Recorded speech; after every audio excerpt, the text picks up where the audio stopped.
I'm back. It's been a couple weeks and I am so sorry, but we have been in a move. Our family found a home a little bit more up north out of Phoenix and into Carefree, Arizona, and it has been a journey. Let me just tell you. I have missed you. I hope that you are doing well and that you are enjoying your summertime. We have I have worked so hard the last couple weeks just trying to get the move done and lighten the loads. My husband's been working and trying to do the move and his move into his office in the house, and I've been trying to create my own office. You can see I'm in a totally new location. I love my backdrop. This is hand painted, it's stenciled.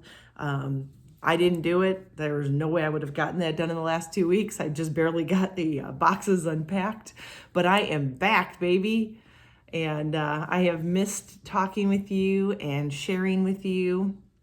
And I just thought, you know what, I'm going to get on once again, kind of be raw and real. As you know, that's kind of where I go with my podcast. And just kind of giving you the perspective of this move on me as an amputee and as on my family, actually. And you'll see me moving if you're watching this video on YouTube. Don't have a chair yet for my desk, so I'm on a ball. So I'm enjoying it. I feel a little like I'm getting a little exercise while I'm sitting here and taping this. But I just have to tell you that, you know what? I was gung-ho. No, I shouldn't say that. Let's backtrack. We have been talking about moving for several years now. For those of you that don't know my story, back in 2013, I hurt my knee in a karate accident, kicked someone in the head, trying to test for my second-degree black belt, and heard the pop, felt the pop, but me being as stubborn as I am, and wanting to finish and show my boys that you can finish through anything, I continued with my testing, my sparring, everything that entailed with finishing up my pre-test for my second-degree black belt, all on a torn MCL. And I couldn't really stand on it. I was kicking with it. So, and I like to kick more than I like to punch. So I was kicking a lot with the broken or torn MCL, and end up having surgeries on it, surgeries, knee replacement, knee revision, till finally in 2018, the summer of 2018, I got a blood clot in Paris, flew home with it, and didn't know it until about 4 or 5 days after we got home, when I saw my pain management doctor, who suggested I go see the ER and get a ultrasound done. And sure enough, it was a blood clot that traveled from my calf to my knee. And that was, as they say, the straw that broke the camel's back. And so I decided at that point that I was going to do some research on amputation, because I wasn't living my life anyways. I was barely getting around. I wasn't hiking, walking, biking, you name it. I couldn't do it, couldn't get up from sitting on the ground without help. It had been a journey starting in 2013 to 2018. And so anyway, through all those surgeries, we had lived for 12 years in a 2-story home. And it had, 2 flights of stairs. And let's just put it this way, I got really good at getting myself all ready in the morning, getting everything I needed into a backpack, and getting down the stairs once, normally with crutches. But a majority of the time was one step at a time. And then once I was downstairs, I did not go back up the stairs for the rest of the day until it was bedtime. So I lived my life downstairs. If I had to do laundry, I had to ask my family to bring it down. When laundry was done, take it back up.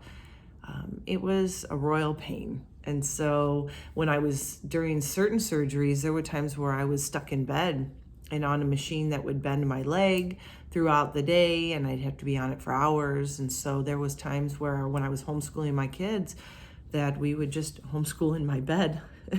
So they would sit at the end of the bed or next to me on the bed, and we would do our math, do our science, whatever, take a lunch break. And my kids were amazing because they'd go downstairs, make peanut butter and jelly sandwiches. And sometimes a cheese platter would come up, which was always a fun and exciting thing. We'd watch a movie at lunch and then finish our studies after lunch, and then they'd go and play. And so that was my journey for many years. And I just remember constantly the conversation coming up with my husband where he would say, we really should get a one-level home. And I'm so stubborn and so prideful at times where I was like, no, I don't need a one-level home. I'm fine. I can do the stairs. It's not hurting me. And then for the last couple of years, we were just kind of passively looking at homes. He'd find one he thought was nice. He'd be like, look at this one or look at that one. And I'd say, yeah. I wasn't ready to pick up and move. I loved our home. It held a lot of very dear memories of my parents visiting and family coming to stay with us, and me homeschooling. All of the years I homeschooled my kids, which were like 11 years, was all done in that home. And I hold on to those types of things. I have a real hard time letting go. So I kind of put it aside. I never was totally invested. Plus I knew that I would be no good at moving with a bum knee. And then the amputation happened in 2018, December of 2018. And of course, at that point in time, I just had to get myself better. I did the stairs with one leg and crutches. I dealt with it. I'd been a master at crutches for so many years now that it didn't even bother me or faze me that I had crutches and going up and down the stairs. Learned my balance, figured things out. Obviously, until I got a prosthetic, I wasn't able to do anything but get myself up and down the stairs. So, laundry and anything I needed from the upstairs or the downstairs had to be brought by a family member. And then all of a sudden, this house showed up. We decided to go check it out, and it was like a whirlwind. It literally, my father was in visiting us for a week. It was the first time we'd seen him since the pandemic, and we were excited to have him in, and we found this home. He came and saw for the first time with us, and the next thing I know, we have 2.5 days to start gutting our house because I hold on to everything my kids have ever done in homeschooling. Oh my gosh, I have so many things. And my craft room, which is now this huge room that I have, was just a tiny hallway, but it was shoved full of stuff because I couldn't do anything with a bum knee. And so it was a mess. And my poor father sat there and held garbage bags for Goodwill and garbage. And I just went through and organized. And then we were leaving that 2.5 days later to go to Chicago to see family. And we flew back with my dad, spent a week in Chicago. And that whole entire time in Chicago, as much as we tried to enjoy ourselves, we were also laying the foundation to doing all e-documents to buy this home and figure out what we needed to do to sell our home. And it was just crazy. And then we came back and literally had 2.5 days to organize the things we wanted to get rid of so we didn't pack and move them. And so a total of 5 days, you count them, 5 days to get my 12 years of life in that home organized for movers. And then bam, the movers were at our house. And the next thing you know, I'm here. And so for the last couple weeks, I did have an interview with Ronnie Sasaki and her podcast, A Leg Up on Life. You should check that out. So I wasn't totally radio silent. I did set aside 1 hour for somebody else to interview me. So I didn't have to do editing and anything like that. She was awesome. She's a Paralympic skier from the 90s and an entrepreneur and a speaker, and she's amazing. And born without part of her lower limb, and she has her podcast, A Leg Up on Life. So I was one of the people she interviewed this past month. So check it out if you get a chance to. And then this last week, literally had to go radio silent because this room was all boxes, and we made ourselves a deadline that all boxes were going to be taken out of our house by this last week and gotten rid of. And then I had a complete crazy mess in this room. Couldn't even find the floor, couldn't walk through. And that's a problem when you have a prosthetic. So I will tell you that moving is not fun. I plan to die in this home. It came on so quick, and I'm good with that. I love quick transitions. I'm not one that likes to make things long lasting. I want it one and done. And so that's kind of how this one came about. It is a one level home. However, it does have a basement. I will not be going to the basement much, but my boys' rooms are in the basement. I have this room for my podcast and my blog and everything. And the laundry room is on the same level here, bedroom on the same level, kitchen. It's great. I love it. I have to say, though, going from 2 levels to 1 level, it's incredible how long a house can be when you have to get from one side to the other. I decided to start a virtual race at the beginning of this because I really wanted to see unintentional miles that I could put on when it came to moving. I was really intrigued with, we'll just call this a science experiment. Let's just call it what it is. I was intrigued to see how many miles I would put on a ranch level home in 2 weeks. And I haven't looked in a while, a couple days, but it's been at 9 days, I had put on 21 miles on my pedometer. And the actual virtual race is 14 days, 37 miles through Paris, which is apropos because it's one of my favorite cities in the world and the place where I discovered the blood clot and made the decision to amputate. But you get to see it. It's kind of neat. It's through Pacer. And yeah, I'm actually very impressed that without being outside in the 110 degree weather, I've been able to put 21 miles on my watch. So that's good, I guess. It's some sort of exercise. Unpacking is definitely exercise in itself as well. But to get down to it, if you're an amputee or someone that knows or lives with an amputee, you will realize, and especially if you live with an amputee, one thing that I tend to forget about myself is that I'm an amputee. I know it seems weird, but I wear my leg from the moment I get up to the moment I go to bed. So like yesterday, I was up at like 7 and I didn't go to bed till midnight. It doesn't come off. That being said, not thinking of me as disabled has also stopped me from wanting to be in a ranch and not minding the stairs and things like that. The problem is what I've noticed in the 2 weeks of unpacking and unloading and bending over for things and sitting on the ground to go through things and getting back up and down and up and down.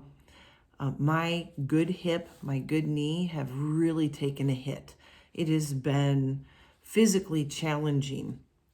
As the mom and the stay-at-home parent, my job is to make sure, especially the family hubs, the kitchen, the family room, are livable as fast as possible. Like, I don't like to live out of boxes, but you definitely need to have your kitchen in order. That to me is the most important room in a house. And I did it in 2 days.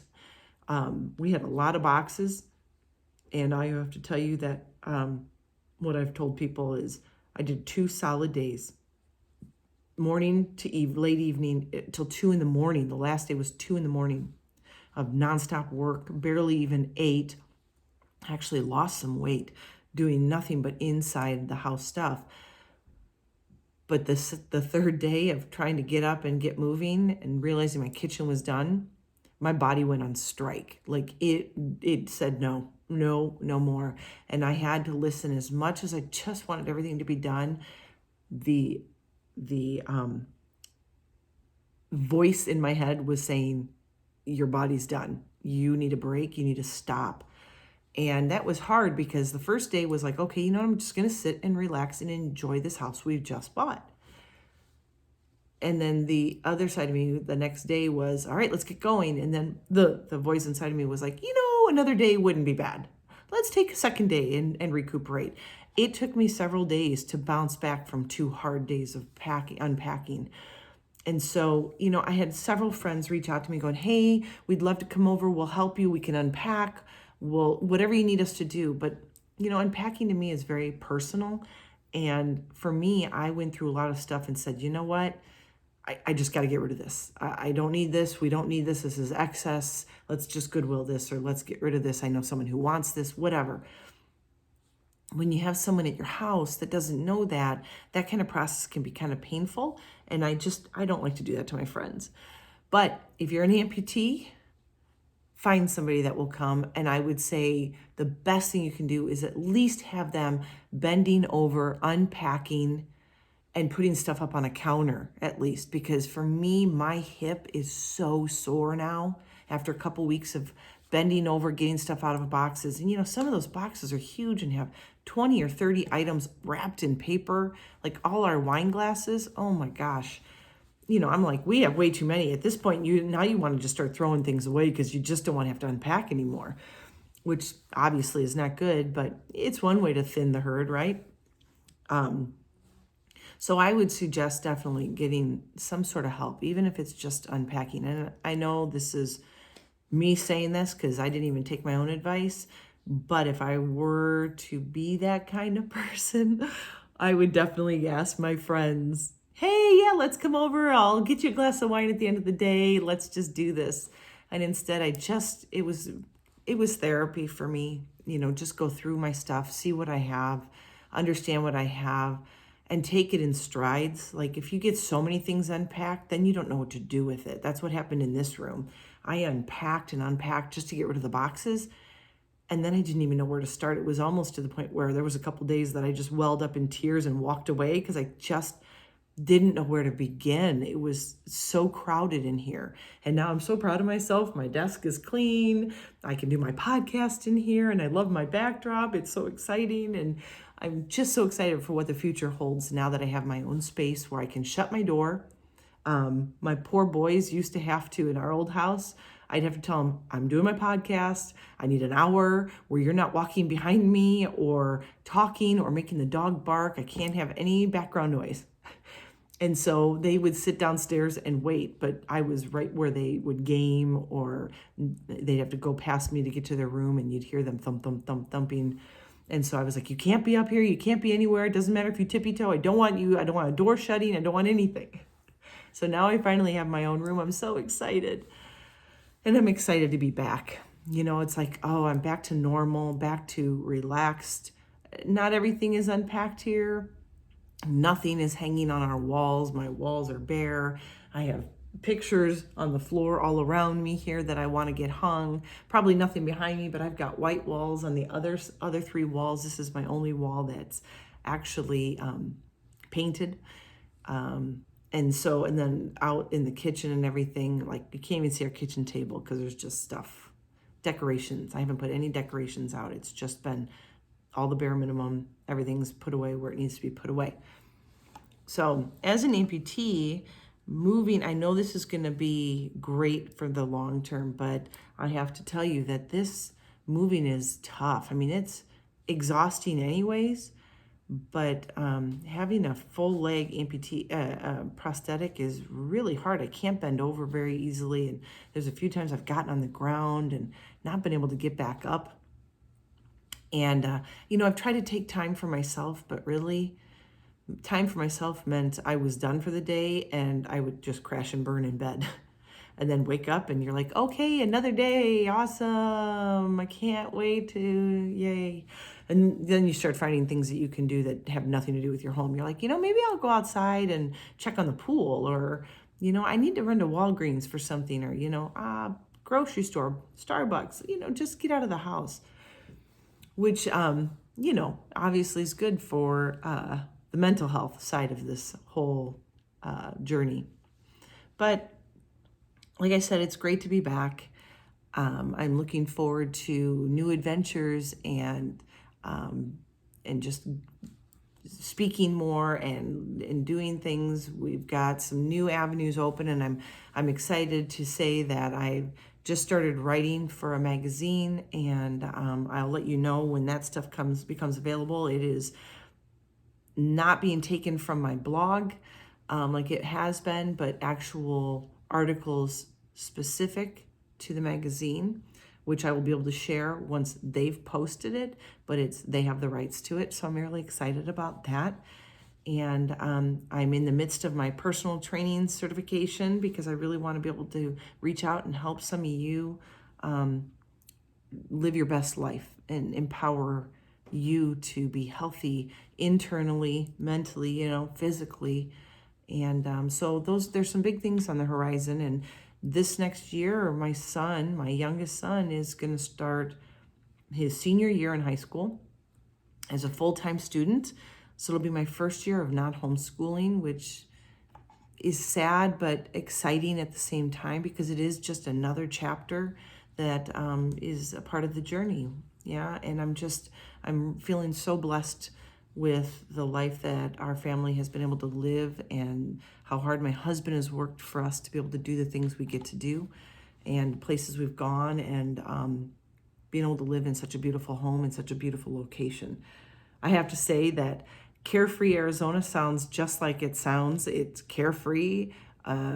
We found out after buying the house that there is no mailbox by our yard and there is no group mailbox.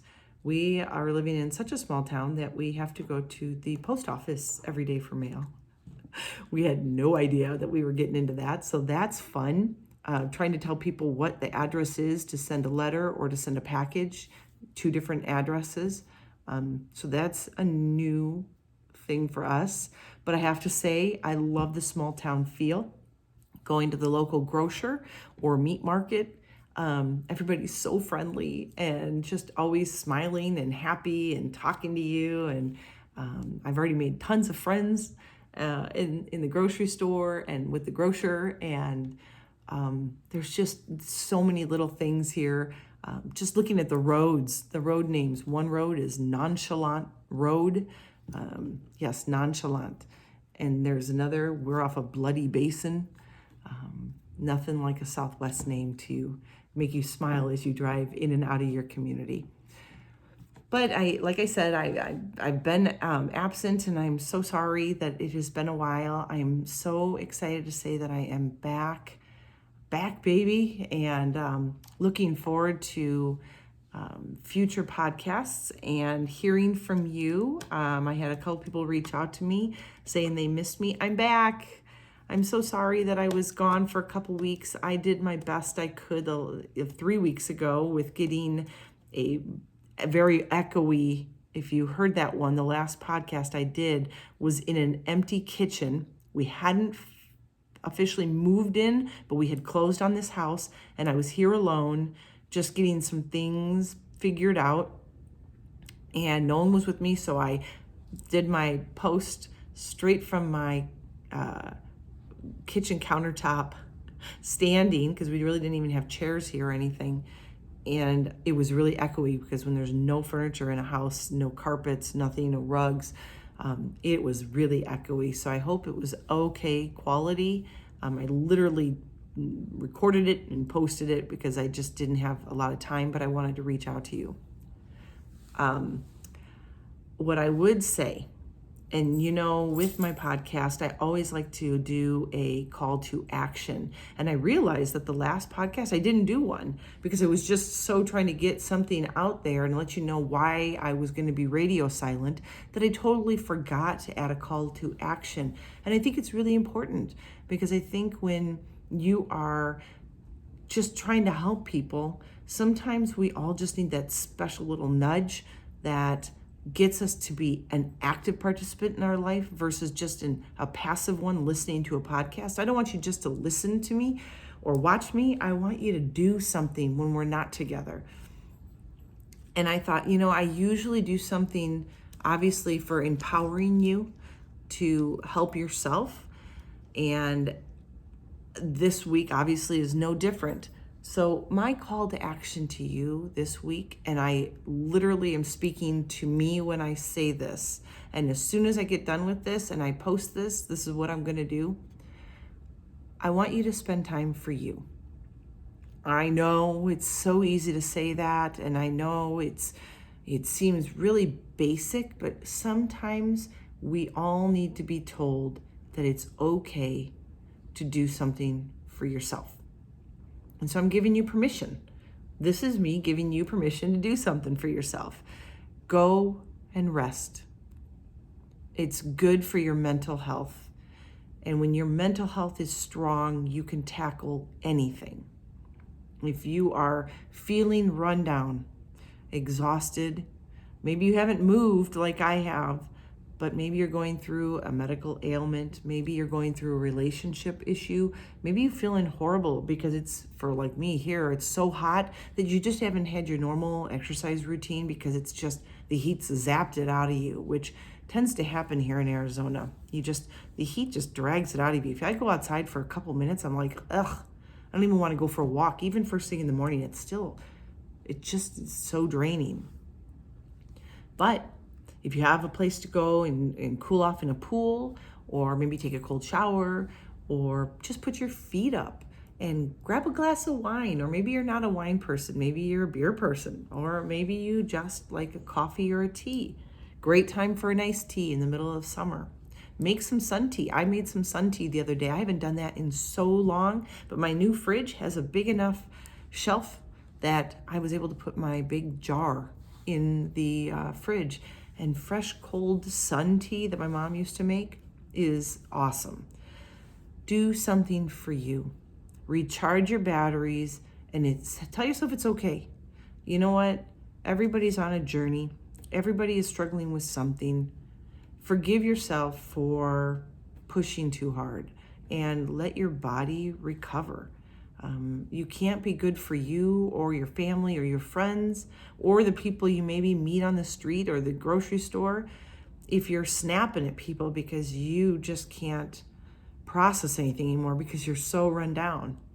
So it's okay to take time for you.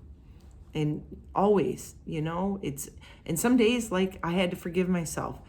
There were probably about 4 days where I did nothing. I couldn't focus. I couldn't recharge, nothing. Those couple days in the kitchen just knocked my socks off. And I had to forgive myself. But I'll tell you what, the first day was great of relaxing. Second day, I started feeling a little bad that I wasn't doing anything, but I saw my kids doing stuff in their rooms, and my husband was working hard in his room and unpacking and organizing. And I literally was sitting around. I could not function at all. I'm like, you know what? I don't even want to make dinner. I just don't want to try to find things now that I put them away. I don't know where they're at. I don't want to be searching. Let's just order pizza. Forgive yourself. It's okay. It's a moment in time. It's just a blink in your life to give yourself some grace for a couple days. If you need a day, take a day. If you need an hour, take an hour. If you need 3 days or 4 days like me after a move, give yourself grace and tell yourself it's okay, because you'll be better for it. You'll be recharged. You'll be excited. You'll be ready to rumble, and you'll be ready to move on because there's always going to be another mountain to climb. So just take time for yourself. Be kind to you. And I just hope that you are doing well. I hope you're healthy. I hope you're happy. And if you're not, again, take time for you. It's great to be back. I've missed you all. And remember, as always, be healthy, be happy, be you.